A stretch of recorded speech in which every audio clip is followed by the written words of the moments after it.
नमस्कार विद्यार्थी मित्रांनो, मी तुमच्या समोर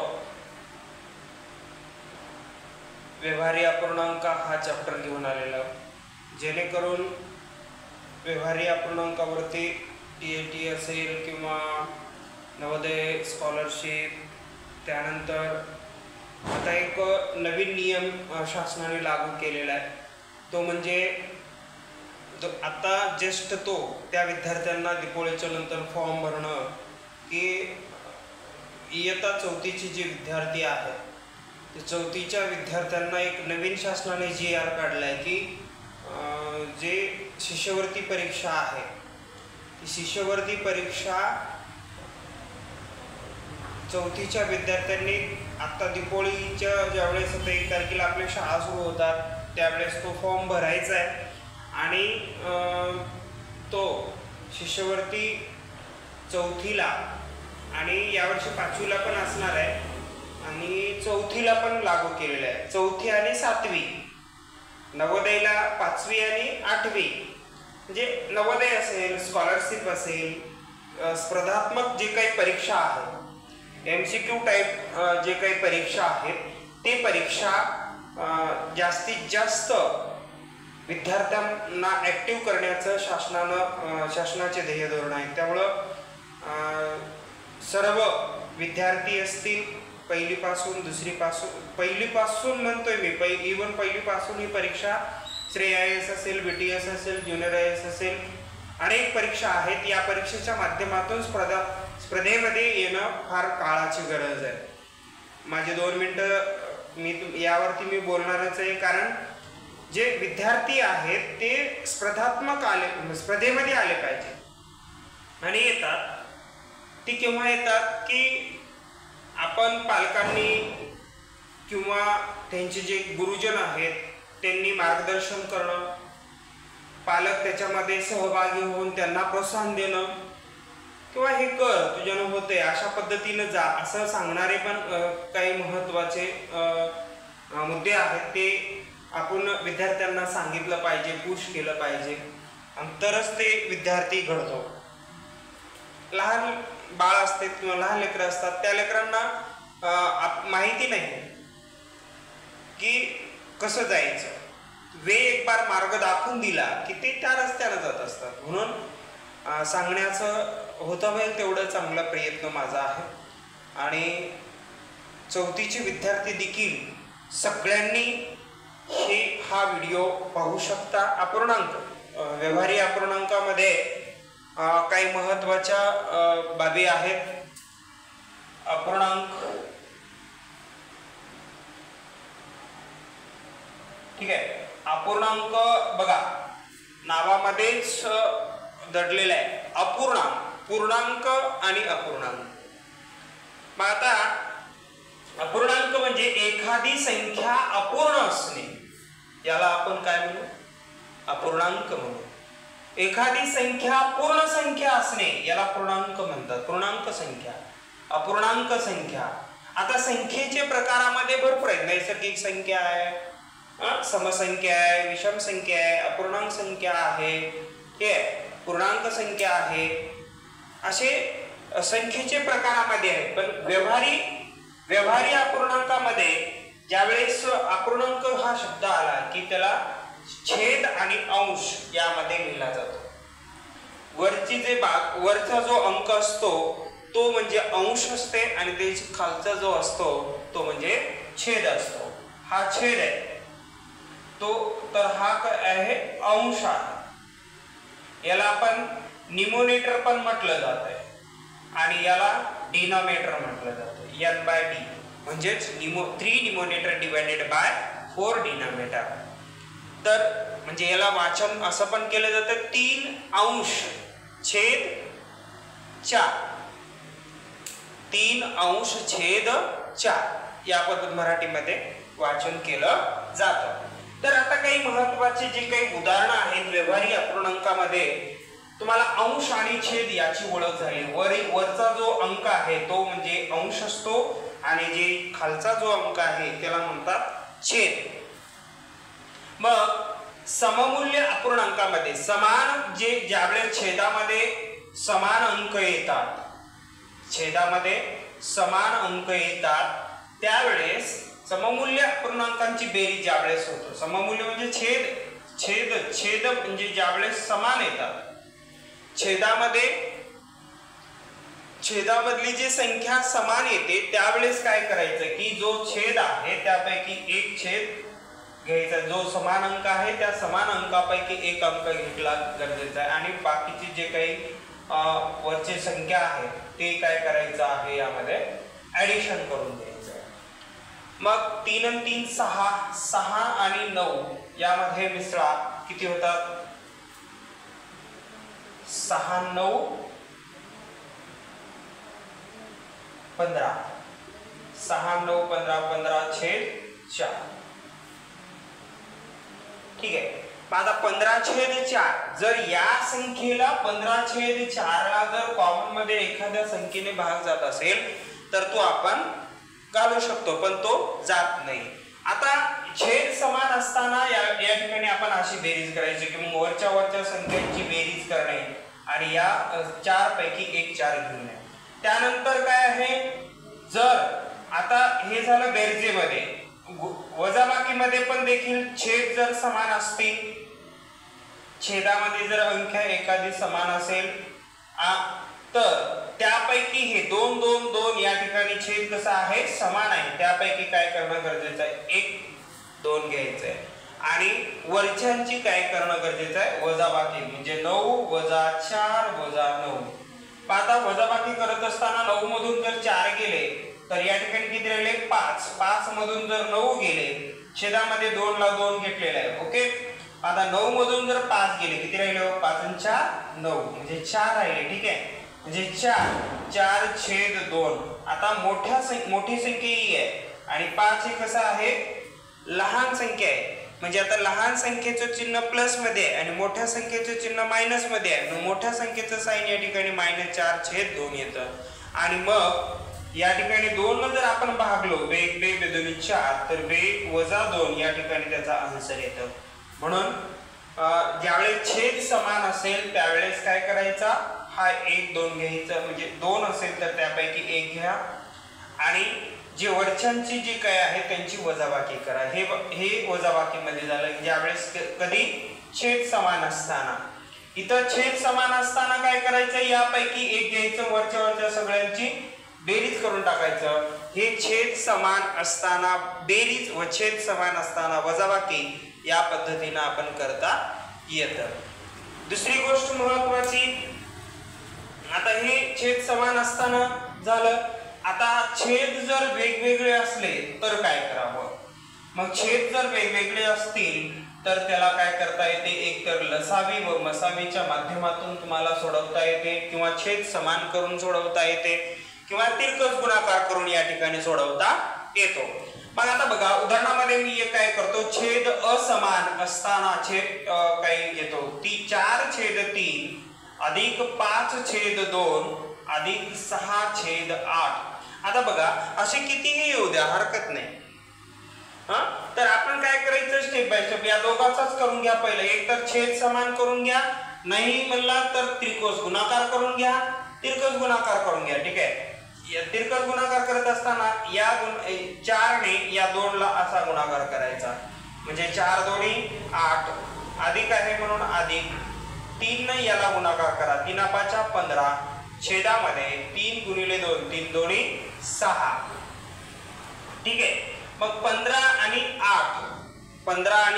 8 यांचा काय करायचं या ठिकाणी बेरीज करा. मग 8 आणि 5 किती होतात 13, 13 ला 3 ह्याच्याला 1 1 आणि 2 म्हणजे 15 अधिक 8 23 छेदामध्ये किती आलेला आहे 6. हा जो वरचा जो जशास तसं जे अंक आहे ते प्लसला प्लस 6 ला 6 छेदला छेद 8 ला 8 या ठिकाणी आपण घेतलेला आहे. मग आता हे जशास तसं या ठिकाणी घेतलेलं आहे, जसं या दोघांचा आपण गुणाकार करून या ठिकाणी असं उत्तर आणलं होतं तसंच या दोघांचा गुणाकार करा. ठीक आहे, मग आता काय करा, 8 न 3 ला गुणायचं, 8 त्रिक 24 24 ला 4 चला 2 8 2 16 17 18 या ठिकाणी 18 प्लस 6 6 36 8 संग 48. ठीक आहे. मग आता पुढे बघा 6 ने 4 ला जर प्लस केलं 10, 10 ला 0 चला 1, 8 आणि 4 12, 12 ला 2 चला 1, 1 आणि 2 छेदामध्ये 48. परत याला 220 आले बघा 6 आणि 4 10 ला 0 चला 1, 3 आणि 1 4, 8 आणि 4 12, 12 ला 2 चला 1, 220 आलेले आहे. मग 220 छेद 48 या ठिकाणी छेदला छेद या ठिकाणी घेतलेला आहे. मग आता काय करा ह्याला कॉमन मध्ये भाग जातो. कितीनं भाग जातो याला कॉमन मध्ये 4 न भाग जातो बघा 4 पंचे 20, 2 उरलं 20 झाले 4 पंचे 20, 4 1 4, 4 2 8 बघा 55/12 आलेला आहे बघा. ठीक आहे. आता 55/12 आता याला कॉमन मध्ये भाग जातो का कोणतीही संख्येने नाही कारण का इथं 5 आहे याला 5 न पूर्ण भाग जातो पण याला जातो का नाही जाणार.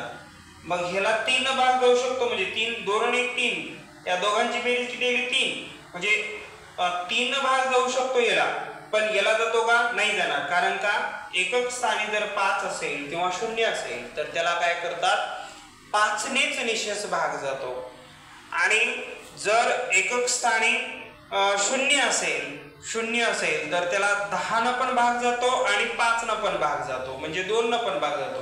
जिथे जे काही कसोट्या आहेत ते कसोट्या पाठांतर असले तर तुम्हाला सोपं जातं. आता हे झालं तुमचं अपूर्णांकांची बेरीज. अपूर्णांकामध्ये किती संख्या आल्यात 1 2 3 संख्या आल्यात आणि छेद आणि अपूर्णांकामध्ये बघा अंश आणि छेदामध्ये इथं दिलेलं आहे म्हणजे 55 अंश 12 छेद आहे. ठीक आहे.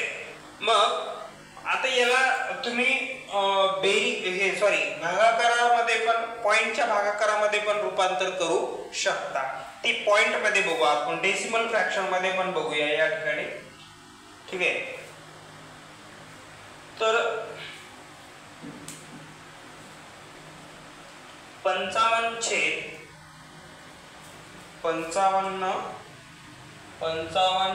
12 आता 12 ने याला भाग झाला पूर्ण 12 पंचे 60 60 तर पुढे चाललेलं आहे 5 चा भाग जाणार नाही 4 चा भाग जातो 12 चोक 48 48 49 50 म्हणजे किती उरले 7 उरले. ठीक आहे 7 उरले तर पॉइंट दिला आपण पॉइंट दिल्याच्या नंतर इथं काय करता येते 0 घेता येतो.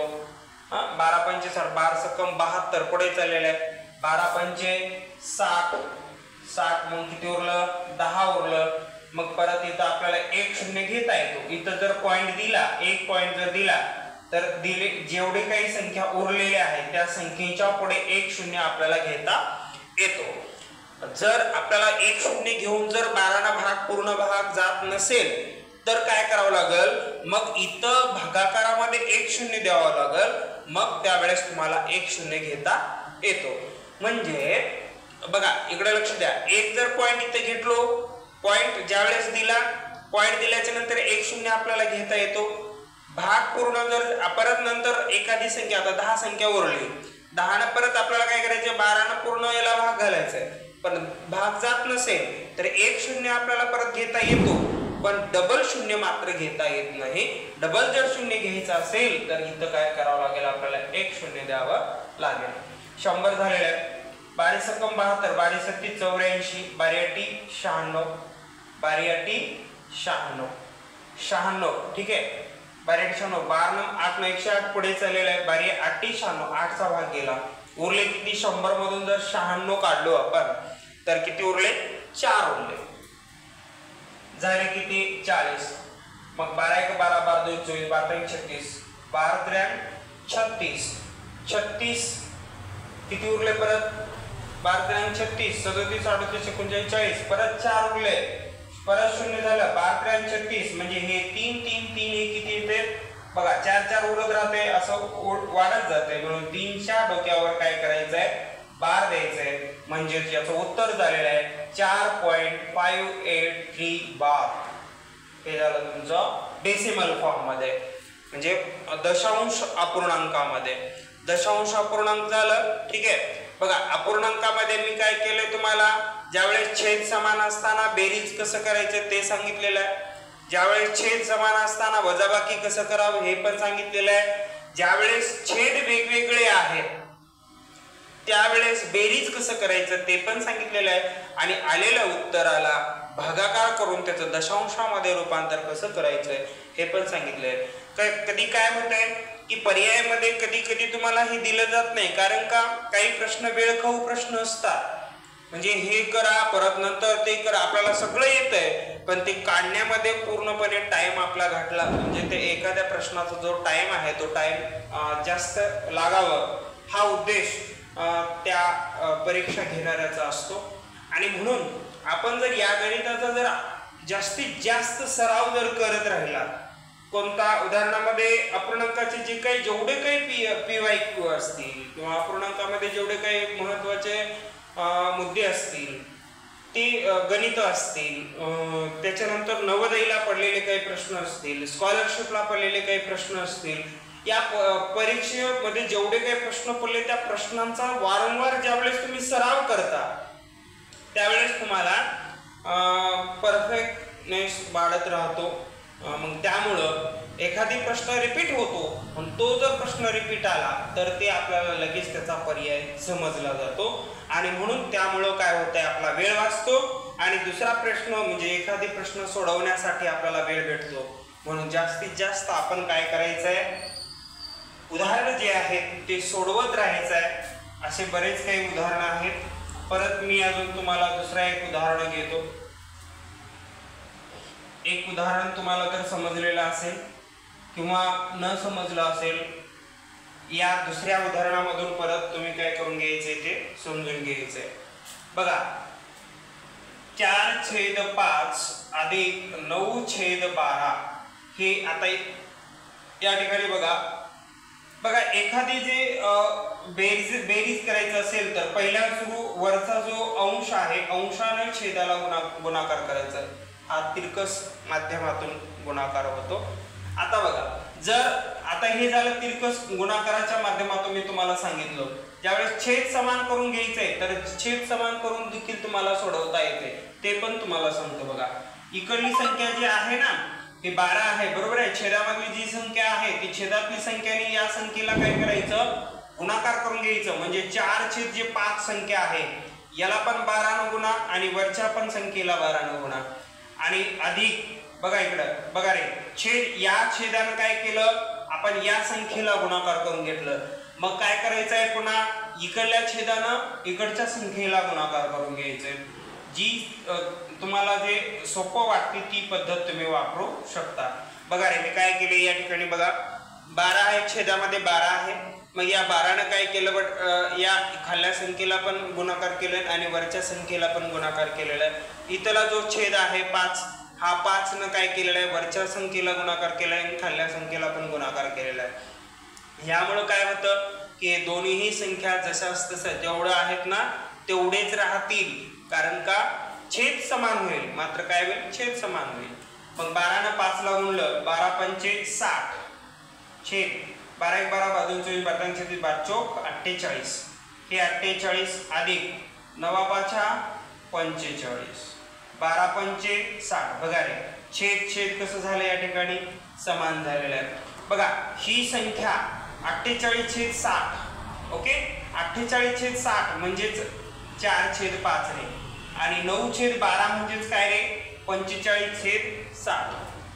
बघा कसं रे मी काय केलंय फक्त इथली संख्या जी आहे ना वरच्या संख्येला तेवढ्या संख्येनं तेवढ्या पटीमध्ये वाढवलेला आहे आणि ह्या खालच्या संख्येला पण काय केलेलं आहे तेवढ्याच म्हणजे 5च्या पटीमध्ये वाढवलेला आहे। जर या संख्येला म्हणजे आलेली जी काही संख्या आहे या संख्येला जर मी 5 ने भागलो की परत 9/12 येते, ठीक आहे। मग आता 9/12 ला परत जर भागला अजून संक्षिप्त रूपामध्ये होतंय, ठीक आहे। मग आता याला जर जे आहे ना ते कितीने गुणलं आपण गुणाकार केलं 12 ने गुणाकार केलं, मग जर याला जर 12 ने भागलो आपण 12 पंचे 60 आणि 12 चौक 48 म्हणजे 4/5 परत हे येते। कळतंय का मी काय म्हणालो ते, म्हणजे ही संख्या आणि ही संख्या कशी आहे समान आहे, इक्वल आहे। आणि त्याच्यानंतर 9/12 ही संख्या आहे आणि 45/60 ही पण संख्या कशी आहे एकमेकाशी कशी आहे एकरूप आहे समांतर आहे। तेवढ्या पटीमध्ये वाढले म्हणजे याला भागले की परत ते येणार आहे. बघा या ठिकाणी बघा रे काय म्हणलं इथं छेद कसा आहे रे समान आहे. तो काही छेद समान आहे म्हणून मी काय केलेलं आहे आपण छेदाचं सांगितलेलं आहे. छेद समान असताना काय करायचं त्यापैकी एक घ्यायचं आणि वरची जी संख्या आहे त्या संख्येची काय करायचंय रे बेरीज करायचं. चला बेटा करून घ्या. किती 8 आणि 5 किती होतात बघा 8 आणि 5 13 13 ला 3 चला 1 4 आणि 4 8 आणि 1 काय होतो 9 मग 93 छेद किती होता तो 60 होतात. आता या ठिकाणी 93 छेद 60 आलेले आहे. मग आता बघा 9 10 11 12 संख्येची ज्या वेळेस बेरीज केल्याच्या नंतर त्या 3च्या पटीमध्ये येते तेव्हा त्या संख्येला 3 ने निशेष भाग जात असतो. 3ची कसोटी काय सांगते की संख्येची बेरीज करून घ्या. 9 10 11 12 या ठिकाणी 12 आलं. 3च्या पाड्यामध्ये 12 आहे म्हणजे 3च्या पटीतली आहे ती संख्या म्हणून 3 ने याला भाग जातो. आणि हे 60 आहे बघा 6 आणि 0 60 म्हणजे 6 अधिक 0 6च होणार आहे म्हणून 3च्या पटीत पण ते असणार आहे म्हणून काय होतंय याला 3 न भाग जातो म्हणून 3 पूर्णपणे भाग झाला. इथं 3 भाग जाईल परत याला पण 3 म्हणजे एकाच संख्येने दोन्ही संख्येला भाग जाणारी संख्याच पाहिजे. बघा 3 भाग जातो 3 त्रिक 9 3 1 3 3 2 6 3 0 0 मग काय आलं रे 31/20 आलेला आहे. बघा 31/20 आले या ठिकाणी. तरी 31/20 याला पण तुम्हाला काय करता येते पॉइंट मध्ये रूपांतर करता येतं.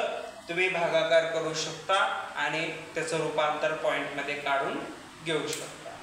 ओके मी काही सांगणार नाही ते तुम्ही सराव करायचंय आणि तुम्हाला तो पॉइंटचा भागाकार आला पाहिजे. अपूर्णांकांची बेरीज आली पाहिजे. अपूर्णांक समान छेद जर समान असेल तर छेदाचं पण तुम्हाला ते काढता आलं पाहिजे. छेद समान नसेल तरीही अपूर्णांक तुम्हाला या ठिकाणी सोडवता आला पाहिजे. ठीक आहे हा झाला तुमचा बेरजेवरला बेसिकली भाग आहे. म्हणजे जे काही महत्त्वाचे पॉइंट्स आहेत तुमचे मी काय सांगलं पहिला मुद्दा तुम्हाला छेद समान असताना कसं करायचं ते सांगितलंय. वजाबाकीमध्ये पण तुम्हाला छेद समान असताना कसं करायचं ते पण सांगितलेलं आहे. बेरजेमध्ये वेगवेगळी संख्या ज्या वेळेस येतात त्यावेळेस पण तुम्हाला ते सांगितलेलं आहे.